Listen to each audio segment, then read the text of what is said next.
Etapas del movimiento de independencia. La primera etapa va del grito de Dolores a la muerte de Hidalgo. El líder fue Miguel Hidalgo. ¿Quiénes participaron? También participaron doña Josefa Ortiz de Domínguez, Miguel Domínguez, Ignacio Allende y Juan Aldama. El grito de Dolores es cuando don Miguel Hidalgo y Costilla manda a llamar al pueblo a través de campanadas para ir a la insurrección y los convence a través de un discurso. Estos personajes fueron partícipes de la conspiración de Querétaro, hacían supuestas tertulias literarias, pero en realidad hablaban de la causa independentista. Es más, habían preparado que para octubre se armaría la insurrección, pero ellos no creían que serían descubiertos. Doña Josefa Ortiz de Domínguez es encerrada, pero tiene la suerte de que llegue un mensajero a donde estaba recluida, y entonces este mensajero va y le informa a don Miguel Hidalgo que la conspiración ha sido descubierta, por lo que Miguel Hidalgo arma un ejército de improviso. Las características de la primera etapa de inicio es que se caracterizó por el desorden, por el descontento popular. Tuvo influencia de otras revoluciones, como la Revolución Francesa o la Revolución Independencia de las 13 colonias. Tuvieron el apoyo de zonas rurales y el asesinato de sus principales líderes. El movimiento fue desordenado. Sí, fue desordenado porque las armas no eran lo suficientemente eficientes, pero lo que le daba poder al ejército es que eran gran cantidad de personas. ¿Pero por qué sigue el pueblo a Hidalgo? Lo sigue porque él era una persona carismática. Además, les estaba prometiendo mejores condiciones de vida y pagar menos impuestos. Los insurgentes eran los del ejército de Hidalgo, que estaban constituidos por personas de las castas indígenas o mestizos. La lucha de la Alhóndiga de Granaditas fue muy importante. En esta lucha, Hidalgo invade Guanajuato, por lo que los españoles van y se esconden a la Alhóndiga de Granaditas. La Alhóndiga de Granaditas era un lugar donde se guardaba y comerciaban granos. Pero el ejército insurgente logra entrar, saquea el lugar y sería su primera victoria por el ejército. También es importante hablar que en esta lucha nace la figura mítica del Pípila.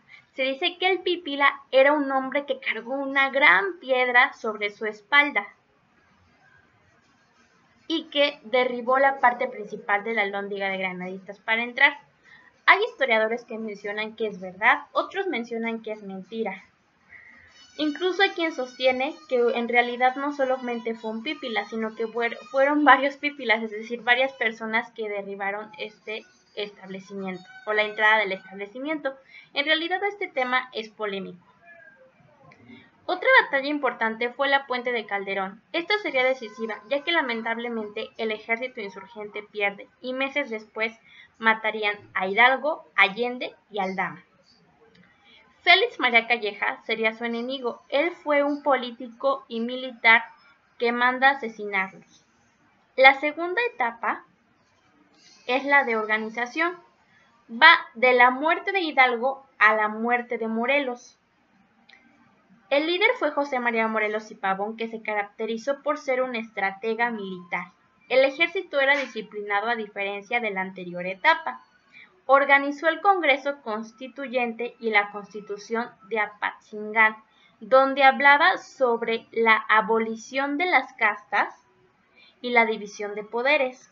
Hubo otros personajes que lo apoyaron, como Hermenegildo Galeana, Mariano Matamoros, Guadalupe Victoria, Vicente Guerrero y Nicolás Bravo. El sitio de Cuautla fue una batalla muy importante para esta etapa. En este, Félix María Calleja sitió al ejército insurgente de Morelos y a los pobladores de Cuautla, pero Morelos sería muy valiente y rompería el sitio. Ellos estuvieron 72 días muriéndose de hambre y de sed. Otro acontecimiento importante o otro documento importante fueron los sentimientos de la nación. Morelos organizó el Congreso de Chilpancingo en Guerrero. Ahí presentaría el documento Sentimientos de la Nación, que hablaba justamente de la abolición de la esclavitud y que la Nueva España fuera libre de España. Incluso aquí es algo interesante porque en el Congreso de Chilpancingo a Morelos lo querían nombrar Alteza Serenísima, pero él mencionó que no, o el Generalísimo. Él quería ser nombrado como el siervo de la nación. Su mayor mérito fue la toma de Acapulco poco antes de morir, pero le llegaría la derrota y muerte. Lamentablemente fue emboscado y pues murió en un lugar de San Cristóbal Ecatepec, en un basurero, de rodillas y de espaldas como máxima humillación. La tercera etapa sería la etapa de resistencia, que va de la muerte de Morelos a inicios de 1821.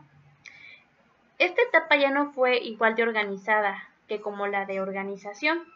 Se caracterizó por la guerra de guerrillas. Esto hace referencia a que hubo pequeños ejércitos que estuvieron a lo largo del territorio. Por ejemplo, Guadalupe Victoria estuvo en Veracruz, Vicente Guerrero estuvo en Colima, en Guerrero, y Javier Mina estuvo en la zona del Bajío. Juan Ruiz de Apodaca fue el virrey de ese entonces. Él ofreció un indulto a todos los insurgentes. El indulto consistía en que se les iba a perdonar a todos los insurgentes por crímenes contra la corona, pero aquellos que no aceptaran el indulto iban a ser perseguidos, ya sea encarcelados o asesinados. Otro personaje muy importante en esta etapa fue Javier Mina. Javier Mina fue un español que luchó por la liberación de la Nueva España de España. Es importante decir que él tuvo en un momento dado contacto con un fray que se llamaba Fray Servando Teresa de Mier. Él le dijo o le aconsejó que sería ideal ir a la Nueva España para comenzar a luchar contra el absolutismo de Fernando VII, lo cual hace Javier Mina. Luchó por algunos meses, pero lamentablemente a los 28 años fue asesinado por el ejército de Juan Ruiz de Apodaca. Esta etapa se caracterizó mucho también por el desorden, ya que no tenían objetivos fijos. Ahora hablemos de la cuarta etapa, la consumación. La consumación va del plan de Iguala a la entrada del ejército trigarante. Esta se caracterizó porque hubo una comunicación a través de cartas entre Vicente Guerrero, líder del ejército insurgente, y Agustín de Iturbide, líder del ejército realista. Ambos estaban cansados de la guerra, tal es así que Agustín de Iturbide múltiples veces le escribió a Guerrero que aceptara el indulto, pero Guerrero no quería aceptar ningún acuerdo. Pero posteriormente se daría el abrazo de Acatempan. El abrazo de Acatempan, algunos mencionan que fue verdadero, otros mencionan que fue falso. Hay quien incluso se va al punto medio en el que dice, bueno, el abrazo de Acatempan no existió como tal, pero es una metáfora para referirse a la paz que se dio entre el ejército realista y el ejército insurgente.